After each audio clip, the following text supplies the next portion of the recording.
Warning. Gory Storytime is a horror movie review show by a son and his dad who thought that letting his 5-year-old watch scary movies was acceptable.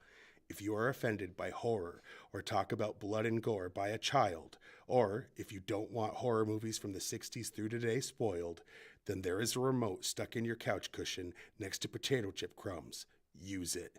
And of course, parental discretion is advised. Why? You didn't use any. Shut up and start the show.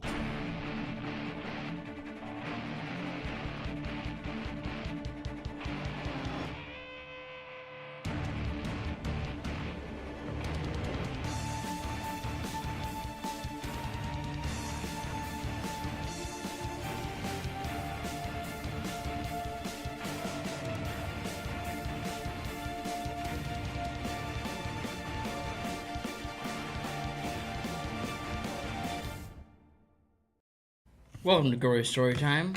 I'm your host, Jason. I am his co-host and his father, Craig, and this is the show where Jason and I review horror movies from basically the 60s to now, roughly. Yep. We haven't really gone below the 60s at this point, because even though your mother was like, what about Dracula? And we're like, what about no? Right. The point is she was trying to help us find something to review. But instead and we want to watch something that has come out since you've been born. Nah, it's not even just that. It's, because some of them we've done were before I was born. That's not really the point. Mm. But the point is, it was nice that she was trying to give us ideas. Mm.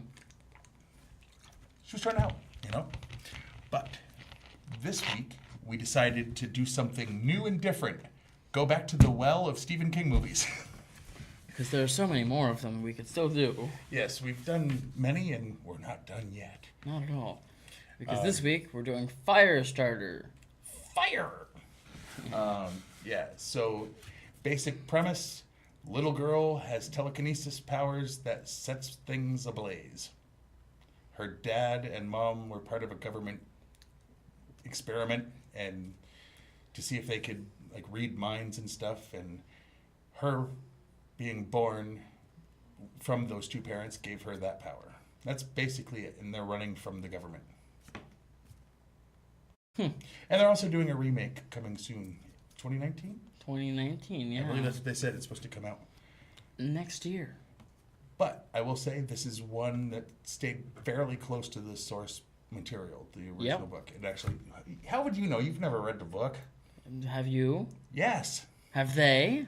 Maybe. Probably not. It's possible. Do they even exist? Oh, fans? Right, No. exactly. Hi to all of our fan. No.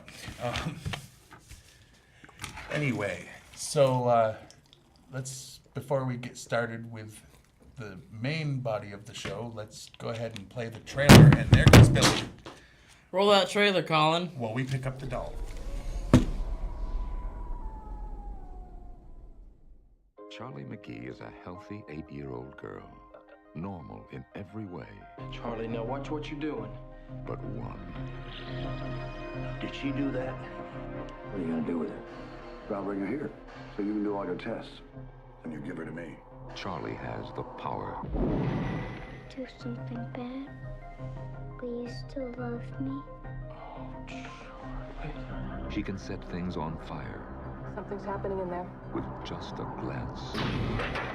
It is a power she does not want, Stick with him. Daddy, I'm scared. So am I, honey. a power she cannot control. Back up. And each night, she prays to be just like every other child. We haven't got her yet. We'll have her. But there are those who will do everything in their power to find her, to control her, Charlie? and maybe destroy her. Charlie! Come to me, Charlie. Go! You're gonna have to burn it down, honey. Burn it all down.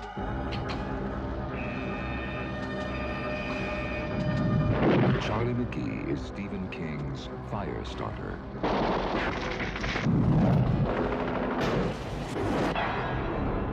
Will she have the power to survive? Okay. Yeah. Now, before we give you some behind-the-scenes information, The meat we need and to beef. get paid for this And here's how we get paid. By telling people about Real products commercials. and things. Right. And... Do you think there's anyone that actually watches this and thinks any of these are real? Yeah. Because they are. You know who watches and thinks they're real? The people paying us. They just want to make sure we're reading their stuff on the air. Sure. This week, Gory Storytime is brought to you by your local division of The Shop, reminding you, do not ask questions because we don't exist. If you would like to continue to exist, mind your own damn business. That's The Shop, not a secret government organization making people disappear since 1932. Okay, then. Don't know what that was about. Nothing. Exactly. And by Drew's Fire Retardant. Fire Retardant Kids Clothing. If you have children, let me ask you one question. Are you willing to let them burn in flames because you don't have the right clothes for them? Hell, are ya? Not hell, are ya? Well. Oh, well, are ya? If you want to be a good parent that prefers your children less crispy, you should only buy Drew's Fire Retardant Kids Clothing. That's Drew's Fire Retardant Kids Clothing, giving you an excuse to say retard publicly for nearly 20 years. All right. I thought. Not chucking over. Anyway, so now we're going to give you some behind-the-scenes information about the movie. I'll go first this time. Okay. Prophetically, a few years before being cast in the film, a 6-year-old Drew Barrymore's mother thought that Drew resembled the girl on the source novel's paperback dust jacket. Drew once said, "My mom had seen this book in the grocery store with a picture of a little girl on it and said, 'Gee, this kind of looks like you.' She said it was okay if I bought it, so I did. When I read it, I came into the kitchen where my mom was making dinner and said, 'I'm the Firestarter. I'm Charlie McGee.' She didn't know what I was talking about." Well then. In a 2010 interview, director Mark L. Lester confirmed that this was the most difficult film that he ever made. I wanted to make a joke so bad about his brother Mo. No, you shouldn't. Anyway, Charlie McGee was modeled on Stephen King's daughter, Naomi.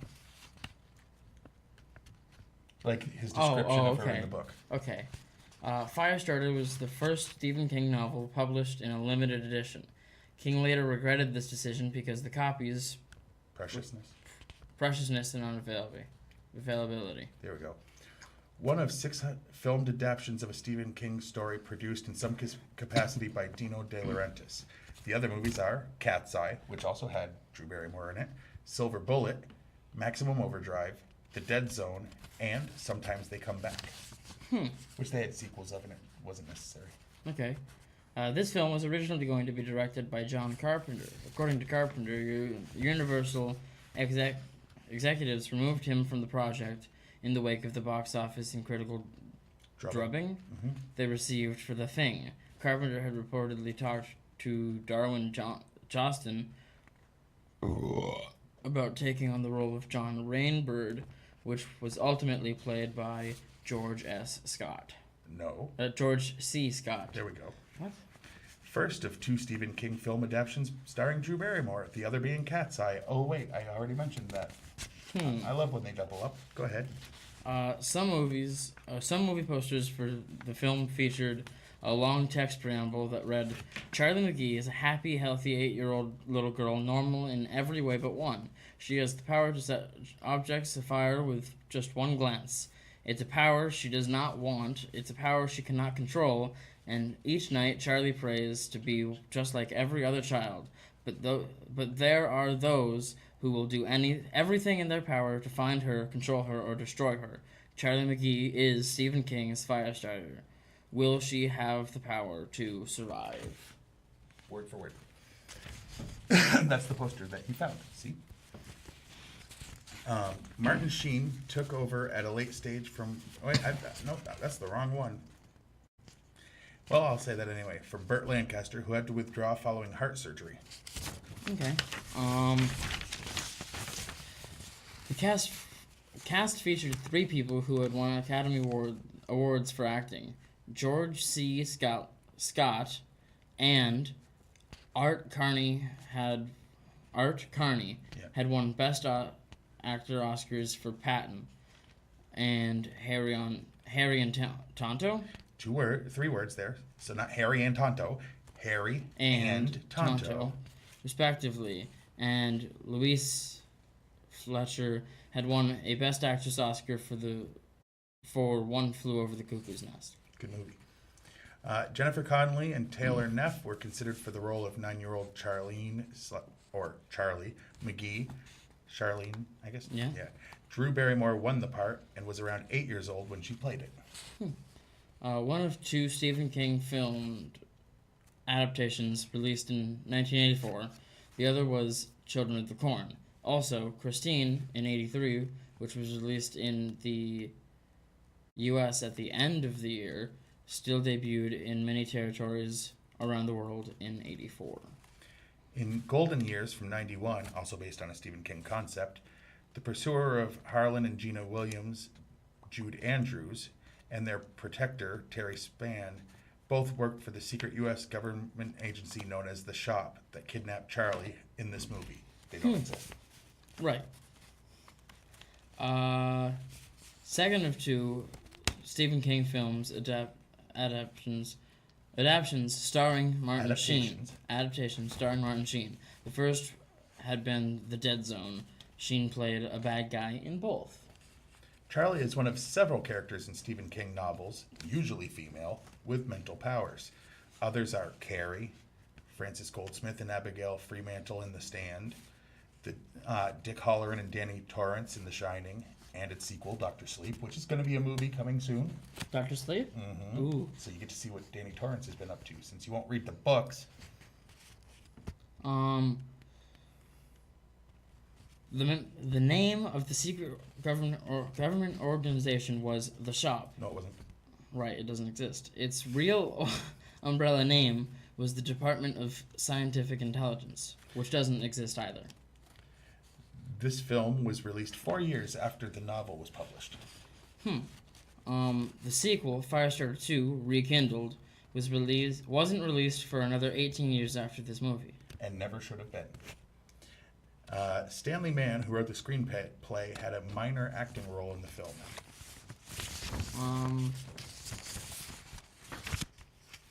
The book Creepshows by Stephen King says that David Keith was 14th choice.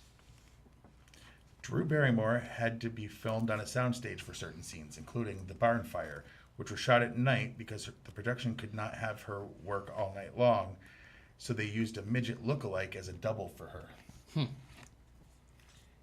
That's politically incorrect. They said midget. Ooh. I believe the They term said is her. elf. They said her. That's incorrect too. Okay. When being picked up by Irv? Where are you? Here. At the bottom. Yeah, Irv. Irv Manders, Art Carney. Played by Art. Okay, played by Art Carney. And Andy McGee, played by David Keith, states they are heading to Knoxville, Tennessee. David Keith was born in Knoxville, Tennessee, and is an avid Tennessee Volunteers football fan. George C. Scott wears an eye patch over his left eye during the final hour of the film, which was due to an infection caused by a contact lens earlier in the film. The eye was not quite healed, and he had to wear it to complete the filming of his scenes. Yeah. Okay. Feels like we're going short. Well, this is the part where we talk about our favorite... Oh, no. Well, first, what about the Rotten Tomato scores? Aha! So, the critics from Rotten Tomatoes gave it a whopping 38. While the people have it at only 53, which is too bad because it just shows good. horror. It's rotten. No, I liked it. I'm saying it's good. Yes, it is. Oh, I thought you were saying 53 was a good score. I was like, No. No.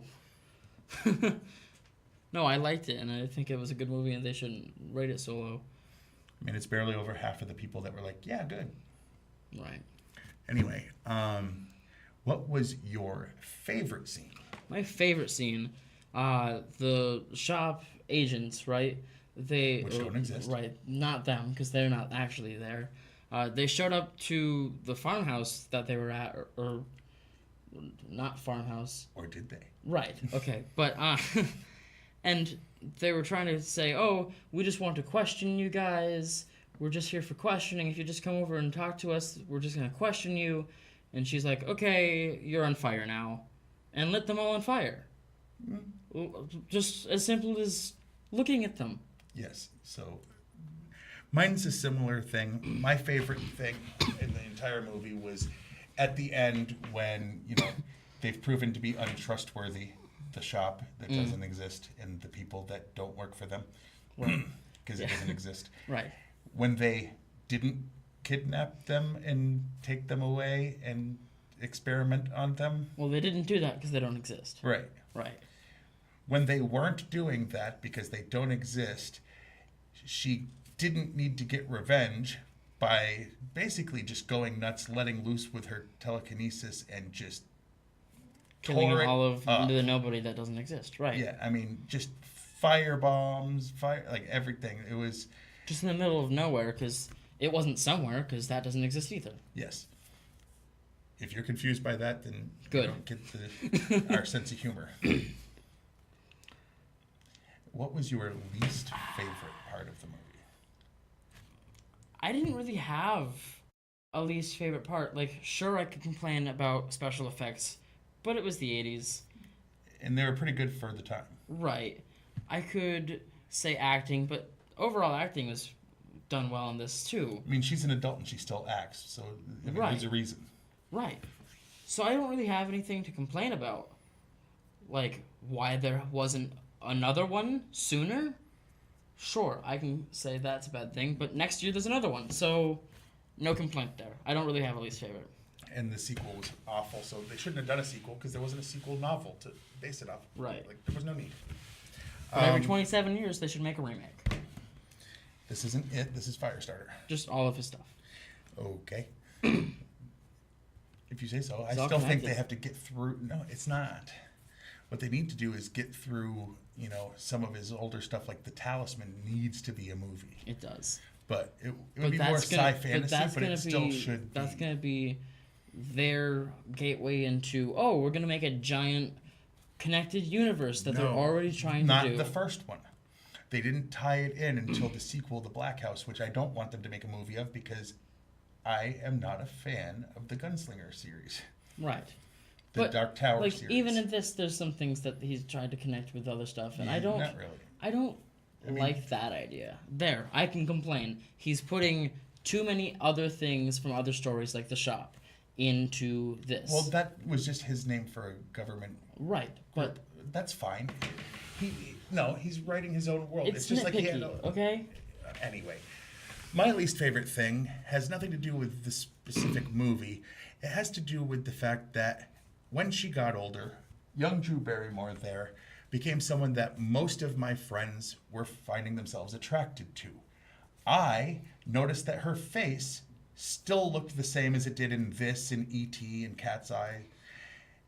And I'm sorry, no matter what she looks like from the neck down, I cannot bring myself to find attractive someone whose face hasn't really changed since she was 6. It's just, I can't. So my problem is her face doesn't belie her age. Right. So neither of us So my didn't biggest- like the movie. Yeah, so my biggest complaint is she looks too young in the face, Right. which is a compliment to her that she doesn't look like she got older. Sure. Facially. So what you're saying is you don't have a least favorite of the part of the No, movie? no. 'cause it was a good It's just movie. hearing all my friends being like, "Oh, isn't she hot?" in like Charlie's Angels, and I'm like, if she didn't have a 6-year-old's face, we could have this conversation. But you're creeping me out because she still looks like a child from here to here. Okay. That was my least favorite part. Was thinking of older version of her while watching this? No. It's just what I know about You don't her like that since- she aged. Because she didn't actually age all the way. Her face did the same. Sure. Okay. Anyway, on a scale of 1 to 10, I'd you have would to give rate it. this? I'd have to give it a 9. I can't go 10 because it wasn't perfect. Nothing is, but there have been things that I've rated 10. I can't put this on the same level as The Shining, Right. but it's up there. I really liked this. Even though if you've read the book, you would be very disappointed by the content of the movie The Shining. You'd be like, what? But for what it was awesome. I would go with probably an 8. I don't think it was as great as you do. She was fairly new to acting as far as that But goes. I can't blame her for that. She's No, 6 but at this. I get it, but there's a learning curve, But I mean, it's still right up there as a good movie. Oh yeah. It's one of my favorite Stephen King movies. Not my favorite, but Definitely not my favorite. top 10. Yeah. There's one I still have to finish so we can actually review it. Which one? That you also have to finish? The Stand? Yeah. Yeah, that 'Cause thing is apparently we 6 hours didn't. long. Moon is moon. Yes. It is. Yes, it is. Anyway, all right. We have to wrap up. So. Yeah. So if you're wanting to watch this show, you can watch it on Thursday. Yeah, there you go. Thursday at 8:30. There, or Friday at 7, or email us Come on. at gorystorytime@yahoo.com. Like us on Facebook and find back episodes on fact8.com. And I would say you can follow us on the Twitters. Yep. I am at Craig Jakes, all one word, all lowercase. I am at Jason T. Jakes, capital J, capital T, capital J. We don't really talk about the show, but whatever. We'll offend you, and I'll like that. Did you mention our page? Yes. Okay. So You can like Fact TV on Facebook as well. except if you're watching this live streamed right now, which you might be, then you Already did. have. If you're watching this on Channel 8, then you ought to. And if you haven't liked their page, aren't watching this on Channel 8, and still have seen it, you're... Spooky. What was it? Japanese hackers, you said last time?